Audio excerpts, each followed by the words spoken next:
श्रावस्ती में राप्ती के कहर ने उत्पात मचा दिया है। राप्ती के पानी में घिरे हैं जिले के दर्जनों गांव। भिनगा और तहसील जमुनहा रोड पर 2 फीट तक पानी भर चुका है। लोग जान पर खेलकर आवाजाही कर रहे हैं। दर्जनों गांव के लोग बाढ़ के पानी में फंस चुके हैं। मौके पर जाकर जिला अधिकारी ने हालात का जायजा लिया है। राप्ती उफान पर है और उस कारण गांव में किस तरह पानी इकट्ठा हो चुका है, ये देखिए। लोग आना जाना किस तरह कर रहे हैं। छोटे बच्चों के कमर तक पानी पहुंच रहा है, घुटनों के ऊपर पानी है और लोग जान जोखिम में डालकर रास्ते पार कर रहे हैं। राप्ती के पानी में चारों तरफ से घिरे हुए हैं लोग। 2 फीट तक पानी भर चुका है। जान पर खेलकर यहां आवाजाही हो रही है। रोजमर्रा के कामों के लिए निकलना है, खाने पीने के इंतजामों के लिए निकलना है, तो लेकिन पानी के तेज बहाव के बीच में घुटनों और कहीं कहीं कमर तक पानी है।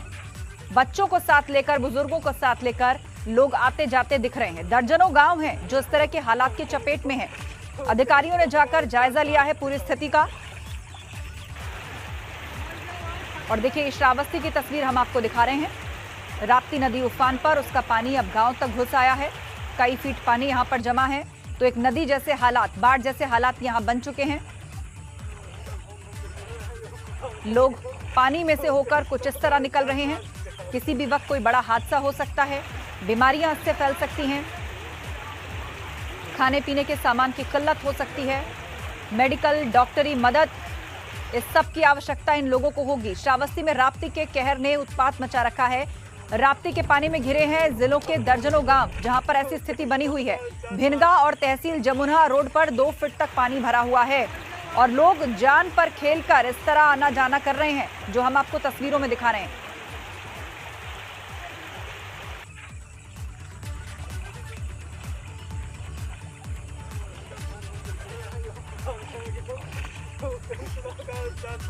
तो एक बार फिर से ये तस्वीर आप देखिए और लोगों के हालात का अंदाजा लगाइए कि कितनी मुश्किल में है दर्जनों गांव और उससे जुड़े हुए लोग। हालांकि अधिकारियों ने यहां पर दौरा किया है। अम्मान रिजवी से इस पर अपडेट लेते हैं। अम्मान, बताइएगा, कोई प्रशासनिक मदद अभी तक पहुंची है इन लोगों के लिए? कोई इंतजाम अभी तक प्रशासन की ओर से? जी साहब, बाढ़ की कटान को रोकने के लिए पूरा प्रशासन लगा हुआ है। मौके पर अभी जिलाधिकारी भी यहाँ पहुंचे हैं, पूरा अमला पहुंच चुका है।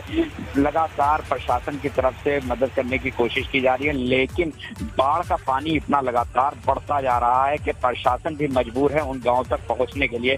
बहरहाल दूसरे जिलों से एनडीआरएफ की टीमें बुलवाई गई हैं। एनडीआरएफ की टीम जितनी जल्दी पहुंचेगी उतनी जल्दी रेस्क्यू का काम शुरू किया जाएगा और इन गाँव से लोगों को बाहर निकालकर एक सुरक्षित स्थान पर भेजा जाएगा। आशा जी हाँ, तो प्रशासन की तरफ से कवायद शुरू की गई है कि बहुत जल्द ही जो इलाके बाढ़ की चपेट में लोगों को सुरक्षित स्थानों पर पहुंचाया जाएगा। मान, लेकिन तब तक क्या खाने पीने का इंतजाम, दवाई, चिकित्सकों का इंतजाम, इस तरह के कोई बंदोबस्त किए जा रहे हैं लोगों के लिए वहां पर?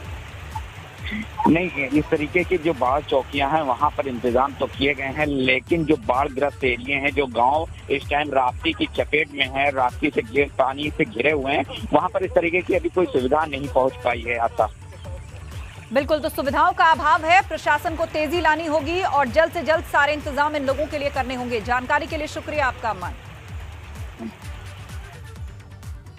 वहीं पूर्वांचल में बीते 4 दिनों से लगातार हो रही बारिश और नेपाल के पानी छोड़ने से राप्ती नदी उफान पर है। नदी का जलस्तर अचानक बढ़ना शुरू हो गया है।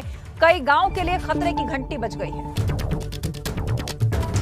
गोरखपुर में लगातार बारिश हो रही है और उसके कारण राप्ती नदी का जलस्तर बढ़ता जा रहा है। ये नदी उफान पर है। नदी के जलस्तर में बढ़ोतरी हुई है। नेपाल की तरफ से भी पानी छोड़ा गया है, जिसके कारण कई गांव में बाढ़ का खतरा मंडराने लगा है। ये देखिए, गोरखपुर में हम आपको दिखा रहे हैं राप्ती नदी, जिसका जलस्तर अब बढ़ चुका है। लगातार बारिश भी हो रही है, नेपाल की तरफ से पानी भी छोड़ा गया है, इस कारण ये जलस्तर बढ़ा हुआ है। ये नदी उफान पर है और कई गांवों में इसका असर दिखना शुरू हो गया है। श्रावस्ती की तस्वीरें हमने आपको दिखाई थी। वहां के दर्जन भर गांव जो हैं वो इसकी चपेट में है। 2-2 फीट तक पानी वहां पर भरा हुआ है। और गोरखपुर में हम आपको राप्ती का जलस्तर दिखा रहे हैं, जो कि आम दिनों में इतना नहीं दिखता, लेकिन बारिश और नेपाल द्वारा पानी छोड़े जाने की वजह से ये वाटर लेवल बढ़ गया है।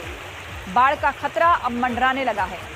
श्रावस्ती में राप्ती उफान पर है, उसकी पहली तस्वीर आप देख पा रहे हैं और लोगों को अलर्ट किया गया है गोरखपुर में खासतौर पर जो उन इलाकों में रहते हैं जो नदी के किनारे बसे हुए हैं, वहां पर अलर्ट जारी किया गया है और श्रावस्ती में प्रशासन ने कवायद शुरू की है लोगों को गांव से निकालकर सुरक्षित जगहों पर पहुंचाने की।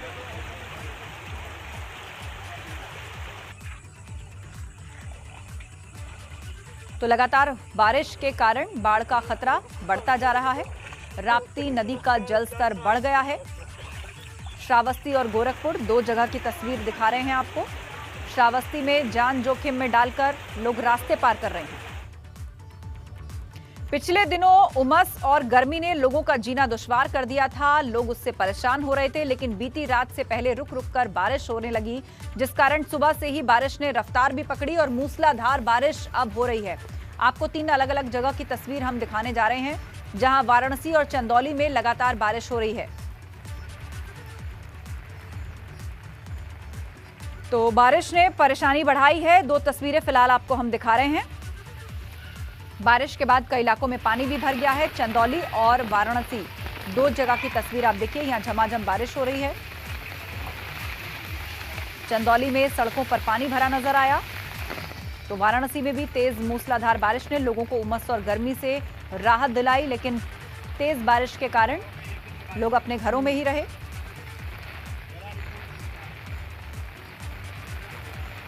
मानसून दस्तक दे चुका है उत्तर प्रदेश के अंदर और मौसम विभाग ने अनुमान लगाया है कि आने वाले दिनों में पूर्वी, मध्य और पश्चिमी यूपी के कई जिलों में तेज बारिश हो सकती है। तो लगातार बारिश से जल जमाव की स्थिति चंदौली में पैदा हो गई। वाराणसी में मूसलाधार बारिश देखी गई। गाजीपुर में भी तेज बारिश लगातार जारी है। 3 तस्वीरें इस वक्त आप देख रहे हैं। उत्तर प्रदेश के अलग अलग जिलों में तेज बारिश के कारण कहीं लोगों को असुविधा हुई, कहीं पानी भरा, तो कहीं लोगों ने गर्मी से राहत महसूस की। उधर गोरखपुर में सीएम योगी ने लगाया जनता दरबार। गोरखनाथ मंदिर में फरियादियों से सीएम मिले और फरियादियों की समस्याएं उन्होंने सुनी। अपने गोरखपुर के दौरे पर हैं। आज दौरे का दूसरा दिन है और यहां पर उन्होंने जनता दरबार लगाया। गोरखपुर में सीएम योगी ने जनता दरबार लगाया, फरियादियों की शिकायतें सुनी, उनसे मुलाकात की। जो लोग अपनी शिकायतें और ज्ञापन लेकर आए थे, उनकी शिकायतें भी ली सीएम योगी ने। जब भी गोरखपुर जाते हैं, जनता दरबार जरूर लगाते हैं। 2 दिन के गोरखपुर दौरे पर हैं सीएम योगी। आज दूसरा दिन है। इस दौरान उन्होंने मंदिर में ही फरियादियों से मुलाकात की। यहीं पर जनता दरबार उन्होंने लगाया। तमाम लोग अलग अलग जगहों से अपनी शिकायतें लेकर आए थे। शिकायती पत्र उन्होंने सीएम योगी को दिए।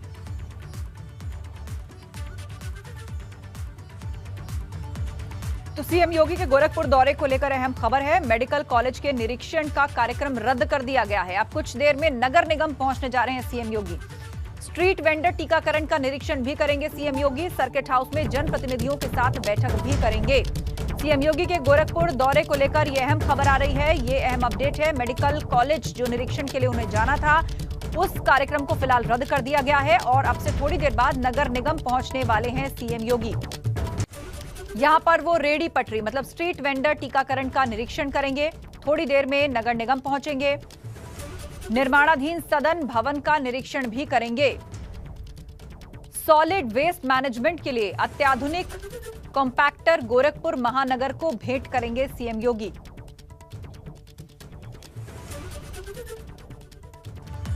और अब एक अहम खबर, आंखों को भी नुकसान पहुंचा रहा है कोरोना। कानपुर में कोरोना मरीज की आंखें खराब होने का मामला सामने आया है। कानपुर में 2 कोरोना मरीजों की आंखें खराब हो गई। दोनों मरीजों की जांच में नहीं मिला black fungus.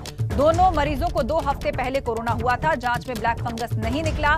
Central retinal artery block होने से विजन चला गया। कोरोना की दूसरी लहर में इस तरह का अजीबोगरीब मामला पहली बार सामने आया है। विशेषज्ञ इसे लेकर चिंतित हैं। दोनों मरीजों की जांच में ब्लैक फंगस नहीं मिला है। एक रोगी की एक आंख तो दूसरे रोगी की दोनों आंखें खराब हो गई। दोनों मरीजों को 2 हफ्ते पहले कोरोना संक्रमण हुआ था। तो इस वक्त की बहुत बड़ी खबर, अब आंखों को भी नुकसान पहुंचा रहा है कोरोना। दूसरी लहर में अपनी तरीके का ये पहला मामला सामने आया है, जहां कानपुर में मरीजों की आंखें खराब हो गई। रतीश त्रिवेदी से इस पर ज्यादा अपडेट लेते हैं। रतीश, बेहद हैरान करने वाला और परेशान करने वाला भी ये मामला है।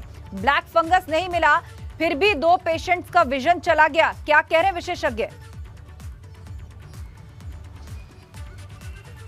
बिल्कुल, देखिए कोरोना की जो दूसरी लहर उसकी ढलान में और अब बहुत कम केसेस 9 से 10 केसेस अगर कानपुर की बात की जाए तो 24 घंटे में आते हैं।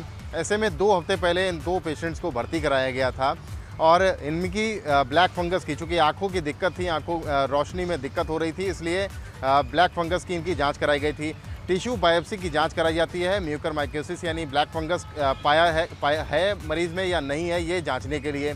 जब टिश्यू बायोप्सी की जांच रिपोर्ट आई तो वो नेगेटिव थी, लेकिन ये लोग कोरोना संक्रमित थे। ऐसे में इनकी रोशनी धीरे करके जाती रही और एक पेशेंट्स की एक आँख की रोशनी पूरी तरीके से चली गई और जबकि दूसरा जो पेशेंट था जो कोरोना संक्रमित था उसकी दोनों आंखों की रोशनी चली गई है। विशेषज्ञ भी चिंतित हैं, डॉक्टर्स चिंतित हैं, क्योंकि ऐसा पहले कोई मामला सामने नहीं आया है और एक साथ 2 मरीजों की जिनको ब्लैक फंगस जिनमें नहीं पाया गया है उनमें भी आंखों की रोशनी उनकी चली गई है। इस पर विशेषज्ञ मंथन कर रहे हैं। बिल्कुल रतीश, अहम सवाल ये भी है कि क्या ये दोनों एक ही अस्पताल में भर्ती थे? क्या ये दोनों मरीज एक ही अस्पताल में भर्ती थे? एक ही तरह का ट्रीटमेंट इनको दिया जा रहा था? इस पर कोई जानकारी? बिल्कुल, देखिए जीएसवीएम मेडिकल कॉलेज जो कानपुर मेडिकल कॉलेज है उससे संबद्ध हैलट अस्पताल का ही मामला है और हैलट में ही ये दोनों लोग भर्ती थे। ईएनटी विशेषज्ञ, नेत्र रोग विशेषज्ञ इनका इलाज कर रहे थे और दो हफ्ते में ये चूँकि ब्लैक फंगस के जो मरीज़ होते हैं उनमें एक पैनल बनाया गया है हैलट अस्पताल में जिसमें नेत्र रोग विशेषज्ञ भी रहते हैं, वही इनका ठीक से इलाज कर रहे थे। लेकिन जब इस तरीके के नतीजे निकल के आए कि इनकी ब्लैक फंगस की रिपोर्ट नेगेटिव आई, कोरोना संक्रमण की रिपोर्ट पॉजिटिव आई और आंखों की रोशनी लगातार इनकी जाती रही और उसके बाद एक आंख की एक मरीज की रोशनी और दोनों आंख की दूसरे मरीज की रोशनी चली गई, तो इसके बाद हतप्रभ है काफ़ी ज़्यादा विशेषज्ञ और चिंतित भी हैं कि कहीं ऐसे मामले और सामने ना आएँ। तो इसको लेकर के मंथन भी शुरू हो रहा है और विशेषज्ञ बैठ करके ये मंथन कर रहे हैं कि अगर ऐसे आगे मामले आते हैं तो उनका ट्रीटमेंट, उनका उपचार कैसे किया जाएगा। जी बिल्कुल। और मौजूदा केस जो सामने आए हैं ये बहुत चौंकाने वाले हैं और एकदम से परेशानी भी इनको सुनकर बढ़ गई है कि ब्लैक फंगस मिला नहीं और 2 पेशेंट्स की आंखों की रोशनी चली गई। और बहुत सारे ऐसे मामले दूसरी वेव में रतीश सामने आए हैं जहां पर लोगों ने आंखों में परेशानी की शिकायत की है, तो निश्चित रूप से उनके लिए भी एक चौकन्ना हो जाने वाली खबर है। ये 2 पेशेंट आपने बताया एक ही अस्पताल से ट्रीटमेंट ले रहे थे, क्या इनके ट्रीटमेंट प्रोटोकॉल को भी एनालाइज किया जा रहा है कि इस दौरान किस तरह की दवाइयां इनको दी गई, क्या उसका कोई साइड इफेक्ट हो सकता है या सीधे कोरोना संक्रमण से ही आंखों की रोशनी जाने का ये मामला है?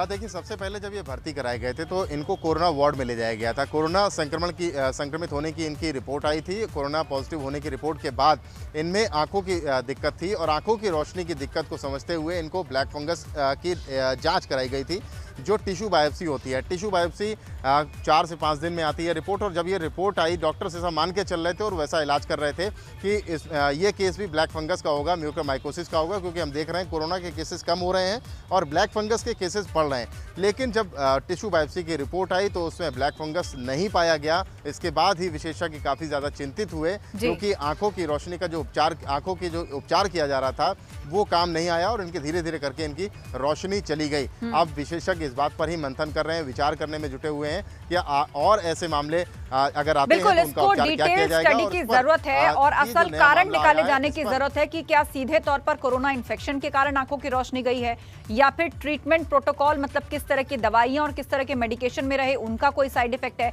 बहरहाल इस तरह का डाटा और ज्यादा जुटाए जाने की जरूरत है क्योंकि अपने आप में ये खबर परेशान करने वाली है कि कोरोना संक्रमण से किसी की आंखों की रोशनी भी जा सकती है। बहुत शुक्रिया रतीश, आप नजर बनाए रखिए।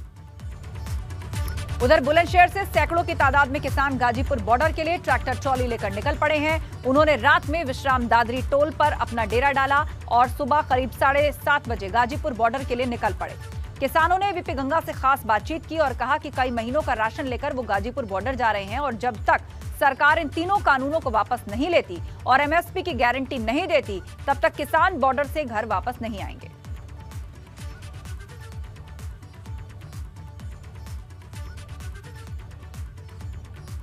और अब आपको सीधे ग्रेटर नोएडा लिए चलते हैं। हमारे संवाददाता बलराम पांडे हमारे साथ जुड़े हुए हैं और उन किसानों के बीच में मौजूद हैं जो किसान गाजीपुर बॉर्डर के लिए कूच कर चुके हैं। बलराम, उनसे बात कीजिए। काफी राशन, कपड़े, बिस्तर, पूरा साजो सामान लेकर निकले गाजीपुर बॉर्डर के लिए और उनका कहना है कि तीनों कानून भी निरस्त हों और सरकार एमएसपी पर गारंटी भी दे। तो आखिर लंबा चलाने के मूड में है अब यह आंदोलन?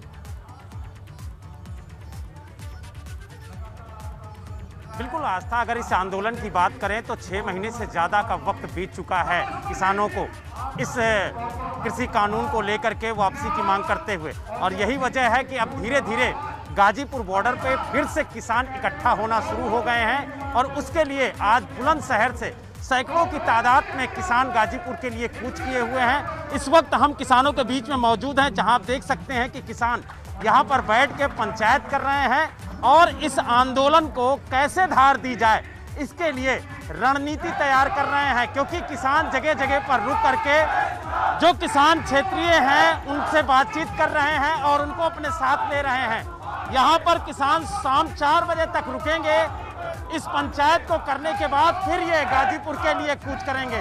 और यही वजह है कि आप देख सकते हैं कि यहाँ पर जो उनकी महापंचायत है वो चल रही है। हम किसानों से बात करेंगे और जानने की कोशिश करेंगे कि आप बताइए किन मुद्दों को लेकर के आप लोग गाजीपुर जा रहे हैं। जो हमारे मुद्दे हैं वही हैं जो भाजपा सरकार किसान विरोधी कानून लेकर आई है, उन्हें बिना शर्त वापस करे, क्योंकि वो किसानों के जीवन के लिए काले कानून है। उनको सरकार को वापस करना चाहिए, क्योंकि लोकतंत्र में लोगों के लिए ही कानून बनाए जाते हैं, उनके हितों के लिए कानून बनाए जाते हैं। यदि किसान मजदूर बहुसंख्यक वर्ग इन कानूनों से प्रताड़ित हो रहा है तो ऐसी आखिर क्या जरूरत है कि मोदी जी इन कानूनों से पीछे नहीं हटने चाहते। इससे सीधा सीधा एक ही बात तय होती है कि देश के चुनिंदा पूंजीपतियों के लिए। बिल्कुल, आप बताइए आप क्या कहें। नमस्कार, मैं हूं विकास गुजर। पहले तो आपके लिए बहुत बहुत धन्यवाद एनडीपीपी गंगा का। आप लोगों ने लगातार इतने अच्छे से किसानों का जो आंदोलन चल रहा है आपको सड़क पर दिखाया कि मजबूती से किसान कैसे बैठा हुआ है। और हम तो कहते हैं, मैं पहले भी कह चुका हूं, मत पूछ मेरे सब्र की इंतहा कहां तक है, तू कर ले सितम, तेरी ताकत जहां तक है, तुझसे वफा होगी, उन्हें होगी, जिन्हें होगी, हमें तो ये देखना है तू जालिम कहां तक है। आंदोलन लगातार चलता रहेगा किसानों का, और शांति स्वरूप आंदोलन, बिल्कुल गांधी वाला आंदोलन। आते हैं 45 के टेम्परेचर में बैठे हैं, कोई कुछ कहता है तो बिल्कुल सीना खड़ा करके कह देते हैं आओ तमस्या भव है। ये भारत देश है, किसानों का देश है। बिल्कुल, तो आप किसानों की तरफ से कहा जा रहा है कि ये जो आंदोलन है वो गांधीवादी तरीके से होगा, शांतिपूर्ण तरीके से होगा, 45 डिग्री टेम्परेचर भी क्यों ना हो जाए, लेकिन हम डटे रहेंगे। बलराम, बहुत शुक्रिया आपका उनकी बात हम तक पहुंचाने के लिए, और आगे भी हम आपके पास लौटेंगे अपडेट के लिए। बात अब आगरा की। बीच सड़क पर हाई वोल्टेज हंगामे की तस्वीरें हमें मिल रही हैं, जिसका वीडियो भी खूब वायरल हो रहा है। यहाँ एक युवक को बुरी तरह से पीटा जा रहा है। मामला सदर थाना इलाके के शहीद नगर का है, जहां युवक पर कुछ महिलाएं पथराव करते हुए नजर आ रही हैं। मामले में पुलिस ने युवक को ही चौकी में बिठा लिया। तो आगरा से हाई वोल्टेज ड्रामे की ये तस्वीरें देखिए, किस तरह लोग आपस में भिड़े हुए हैं। बीच सड़क पर ये ड्रामा हो रहा है, पिटाई का ये वीडियो वायरल हो रहा है।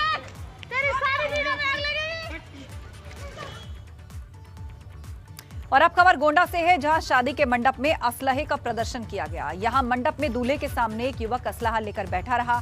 ये तस्वीरें नदावा खैरम कौड़िया बाजार की हैं, जहां एक शादी समारोह था। अब पुलिस मामले की जांच में जुट गई है।